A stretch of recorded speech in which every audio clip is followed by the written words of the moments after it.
She is not the loudest ship in the fleet. She may be the deadliest hull ever launched. For over 3 decades, the Arleigh Burke-class destroyer has carried the weight of every American shooting war. She kicked open the door over Baghdad. She held the line in the Baltic. The Russian jet ran mock attack passes on her bridge. She held anyway. She stood alone in the Red Sea while cruise missiles came for her at wave-top height.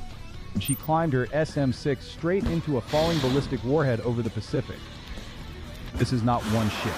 This is the spine of the modern United States Navy. In this episode, we walk her through every mission that made her legend. Every strike.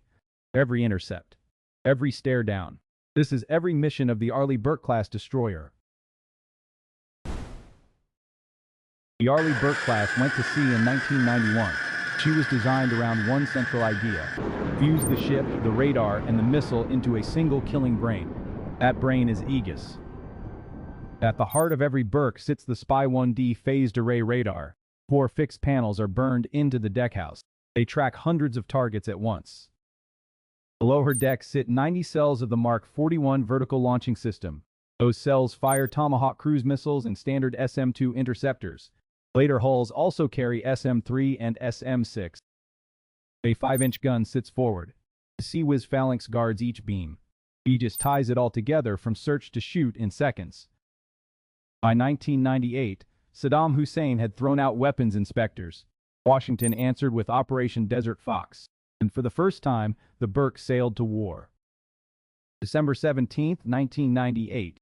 In the northern Persian Gulf, a small formation of Arleigh Burke destroyers holds a firing station off the Iraqi coast. USS Paul Hamilton is one of them. Aboard, the strike team runs final firing checks against preloaded coordinates. The targets are radar sites, command bunkers, and Republican Guard barracks around Baghdad. At sunset, the launch order comes down from CENTCOM. The Mark 41 hatches on the forward deck slam open. The Tomahawk boosts out of its cell in a wall of white smoke. The booster falls away over the water. The turbojet spins up. The missile drops to 50 feet and vanishes into the desert, chasing its own map. The Tomahawk in this era does not need GPS to survive. It carries a stored digital map of the ground it will fly over. Downward-looking radar altimeter reads the terrain beneath it. It compares each ridge and valley to that stored map, correcting course in real time. This is called terrain contour matching, or TERCOM. It is why a Burke sitting 400 miles offshore can still hit a specific window in Baghdad. Round after round leaves the cells. Over 4 nights, the fleet pushes more than 300 Tomahawks into Iraq. Burke-class hulls contribute a large share. Not one crew ever sees the target. Not one crew ever hears the impact. The next morning, satellite imagery shows collapsed rooftops on Air Defense Headquarters. Radar sites gone. Runways cratered. Aegis has just proven something new. A single destroyer tied into a national kill chain can now open a war by itself. Desert Fox was the rehearsal. 5 years later, the Burke would run the real thing. March 2003. Operation Iraqi Freedom. The plan calls for a shock strike so heavy that Iraqi command and control breaks before ground forces even cross the berm. That first wave will not come from bombers. It will come from a wall of Arleigh Burke destroyers spread across the Red Sea and the Persian Gulf. Aboard ships like USS Donald Cook, USS Milius, and USS John S. McCain, weapons officers stand in the Combat Information Center. Screens show blue tracks of Allied hulls and red icons of pre-planned Iraqi target folders. Each Tomahawk has been pre-briefed with a Baghdad address.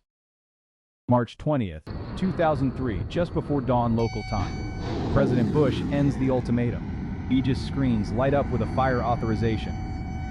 On the forward deck of USS Donald Cook, VLS hatch after hatch snaps back. Tomahawks lift out in bright orange columns of flame. The pressure wave shakes the entire superstructure. Sailors on the fantail feel the deck kick under their boots with every launch. Inside each VLS cell, a solid rocket booster fires beneath the missile. It forces the weapon straight up out of the deck. The booster burns for a few seconds. It tips the missile onto its cruise heading, then falls into the sea. The turbojet in the tail spins to full thrust. Wings and tail fins snap open. The weapon settles into low-level cruise. From boost to level flight takes under a minute. Burke destroyers salvo more than 800 Tomahawks in the opening days. Iraqi presidential palaces. Command bunkers. communications hubs, Republican Guard staging areas. Whole city blocks in Baghdad go dark from the outside in. On television, viewers see the blooms of orange fire lighting up the skyline. What they do not see is the destroyer 600 miles away. That destroyer holds station in the Gulf, feeding another missile into another cell. Aegis has become the opening act of American war. A weapon this reliable eventually gets called back for a very specific message. In 2017, that message went to Damascus. April 6, 2017. Just after the Assad regime uses sarin nerve agent on the town of Khan Sheikhoun, the Trump administration signs off on a limited retaliatory strike. The target is Shayrat Air Base, the airfield from which the chemical attack was launched. Two Arleigh Burke destroyers, USS Porter and USS Ross, are holding station in the eastern Mediterranean. Both hulls carry full loads of Tomahawks. Both are within range of every runway in western Syria. Neither has to move an inch to strike. Shayrat is defended by a layered air defense grid. Russian-supplied Pantsir short-range systems ring the field. Longer-range S-200s sit further inland. But Tomahawks fly at 50 feet, hugging valley floors. They turn onto the target from angles the air defense operators never expect. By the time the radars find the missiles, they are 2 seconds from impact. Just after midnight local time, the order lands on Porter and Ross. Fire. ELS hatches snap open in a rolling wave down each ship. In 4 minutes, 59 Tomahawks are in the air. 59 columns of white smoke rise off the sea. Then the destroyers go quiet. The missiles fly northeast across the Mediterranean coast. They cross into Syrian airspace at low altitude. Terrain following guidance drops them into wadis and dry riverbeds. They approach Shayrat from multiple bearings at once. No single defensive sector sees more than a handful. At the field, the first warhead punches into a hardened aircraft shelter. Then the next. Then 20 more in under a minute. Fuel bunkers cook off in secondary explosions. U-22s and MiG-23s burn on their aprons. The tower goes silent. The radar picture from Allied AWACS shows the entire base drop off the electromagnetic spectrum. 58 of 59 missiles reach the field. 1 goes down in flight. Post-strike imagery shows the runways cratered, 20 aircraft gutted, and the air defense sites either bypassed or destroyed. 2 destroyers, 1 order, 1 airbase erased. Aegis has redefined what a punitive strike looks like. If Shayrat proved she could reach out and hit anything, one cold day in the Baltic proved she could hold her ground under pressure. April 11, 2016. USS Donald Cook is operating in international waters in the Baltic Sea. She is on a NATO reassurance patrol, showing the flag to nervous allies after the annexation of Crimea. On her flight deck, a Polish helicopter is running training refuels. And Russia decides to send a message. 2 Russian Sukhoi Su-24 strike jets appear on radar coming out of Kaliningrad. They come in low. They come in fast. They come in without transponders and without radio contact. The Su-24 Fencer is a swing-wing strike aircraft designed for exactly this kind of intimidation run. It can carry anti-ship missiles, radar-guided cannon, and jamming pods. In a real war, this exact profile would be the opening pass of an anti-ship attack. On Aegis, it lights up as a hostile behavior track. Aboard Cook, the tactical action officer calls general quarters. The Spy 1D radar locks the pair up cold. Every fire control channel comes alive. In the CIC, the Aegis display shows both jets tracked to within meters. Standard SM-2 interceptors sit in cells, ready to fire on command. The 5-inch gun trains onto the incoming bearing. Sea-Whiz spins up on standby. Then the Su-24s make their pass. 30 feet above the water. 100 feet from the ship. They cross the beam of Cook so close that sailors on deck can read the panel lines on the airframes. The jet wash rattles the antennas. They come around and do it again. And again. 11 simulated attack passes. For a full 90 minutes, the pilot's dry fire runs on the destroyer. Cook does not shoot. She holds. She keeps radar lock. She logs every parameter. She lets the Russian pilots see on their own threat warning receivers that Aegis had them from the first second. When the jets finally break off, the message is clear. Cook was ready to kill both of them at any moment. She simply chose not to. Restraint is one thing. 6 months later, in the Red Sea, restraint would not be an option. October 9, 2016. USS Mason, an Arleigh Burke destroyer, is patrolling the southern Red Sea near the Bab el-Mandeb Strait. She is escorting the amphibious ship USS Ponce. Yemen is burning. Houthi forces on shore have just taken delivery of Chinese-designed C-802 anti-ship cruise missiles from Iran. Aegis has never had to defend itself against a live anti-ship missile in combat. That is about to change. At around 7 in the evening local time, the Spy-1D radar on Mason catches two fast, low, sea-skimming contacts inbound from the Yemeni coast. Speed subsonic. Altitude, wave top. Bearing straight at the ship. The tactical action officer calls the shots in real time. The 802 cruise missile flies at around 260 meters per second. It cruises only 10 meters above the sea. From detection to impact, Mason has perhaps 60 seconds. Aegis grades the threats, assigns interceptors, and launches, all before a human could finish typing the target's bearing. Mason volleys two standard SM-2 interceptors out of her VLS. Behind them, she fires an evolved Sea Sparrow. She launches a Nulka decoy off the beam to seduce any leaking seeker. Chaff bursts fire from her side launchers. The first inbound missile disappears from the plot mid-flight. The second follows seconds later. Both cruise missiles are killed by interceptors spoofed by the decoy or splashed into the sea. Mason takes no damage. 4 days later, the Houthis try again. Mason repeats the drill. Same defense, same result. The third salvo comes 3 nights after that. Same result. 3 separate cruise missile attacks.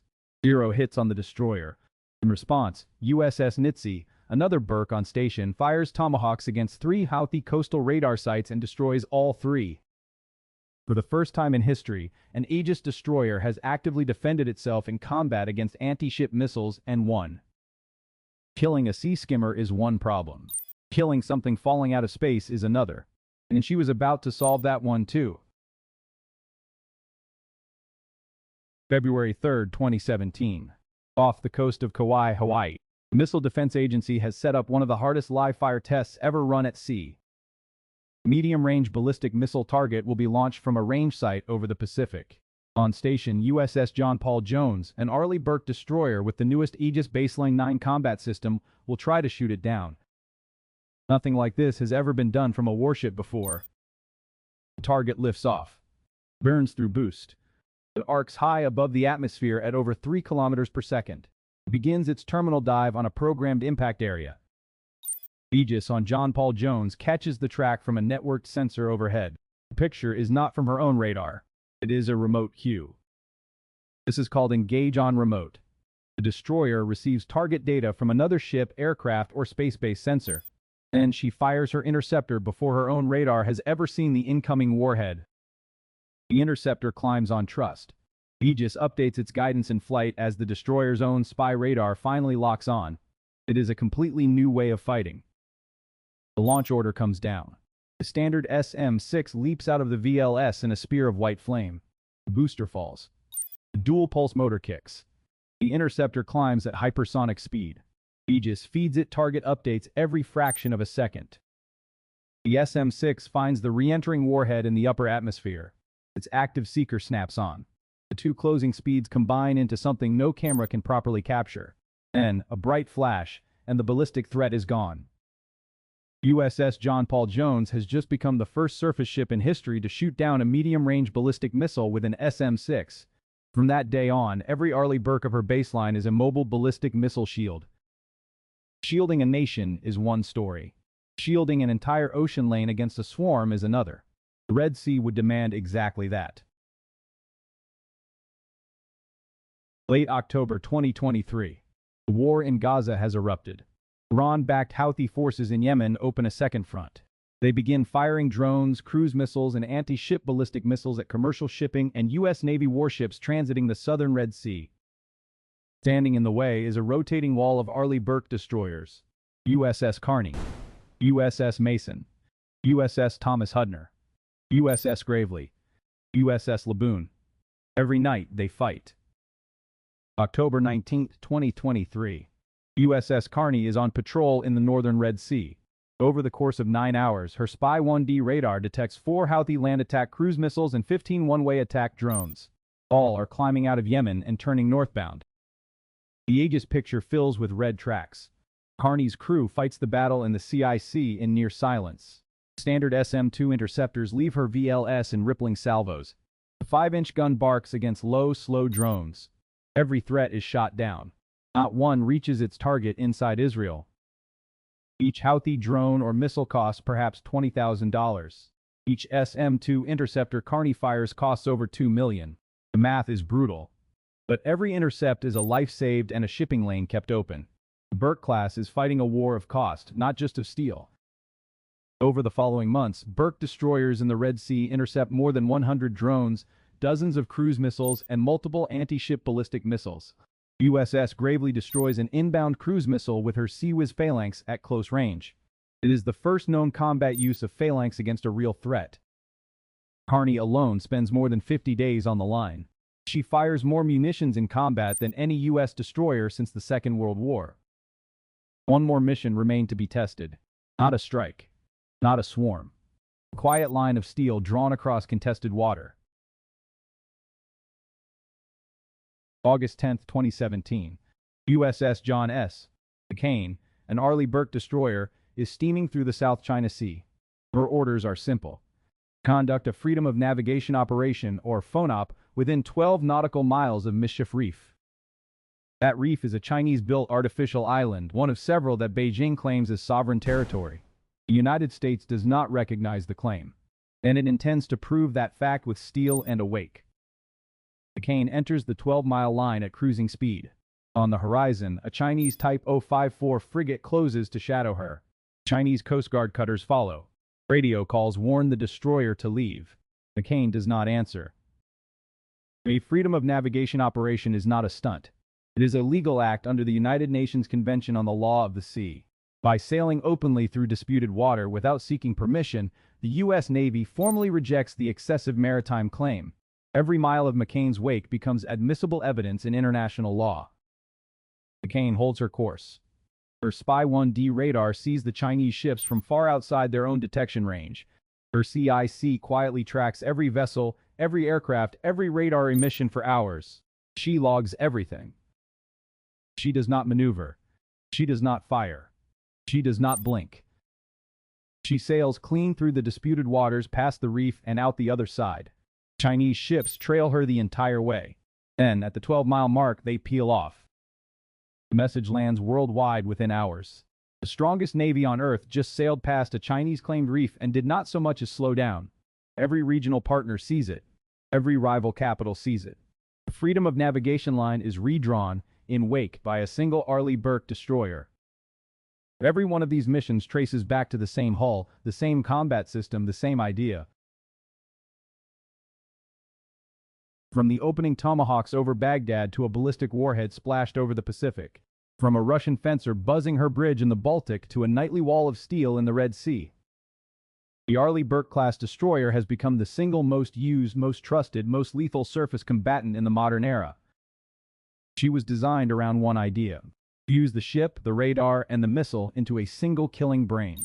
3 decades later, that brain is still winning. And the newest Flight 3 hulls are only beginning their careers. If you enjoyed this deep dive into every mission of the Arleigh Burke-class destroyer, hit like and subscribe. Then drop a comment telling us which mission surprised you most. We will see you in the next episode.